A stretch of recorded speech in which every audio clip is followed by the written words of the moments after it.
Kalian tahu nggak kalau kalian punya tepung, margarin, dan juga air bisa bikin camilan keripik lidah buaya yang enak banget, renyah, garing, manis, gurih. Pertama-tama minyak goreng dan tepung maizena aduk rata. Nah ini untuk bahan olesannya, sisihkan. Kemudian kita bikin keripik lidah buayanya.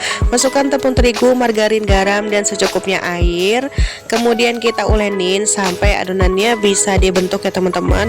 Nah kalau udah kayak gini tinggal kita bagi dua dan kita gilas adonannya teman-teman sampai setipis mungkin.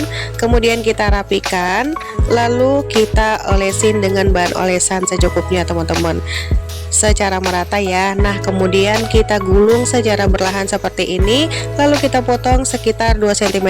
Kemudian kita gilas adonannya. Kalau udah ini tinggal kita goreng dengan api sedang cenderung kecil sampai matang. Kalau minyaknya udah tenang, ini artinya udah matang, angkat lalu dinginkan. Kemudian kita beri topping sesuai dengan selera. Nah gampang banget kan bikinnya, selamat mencoba.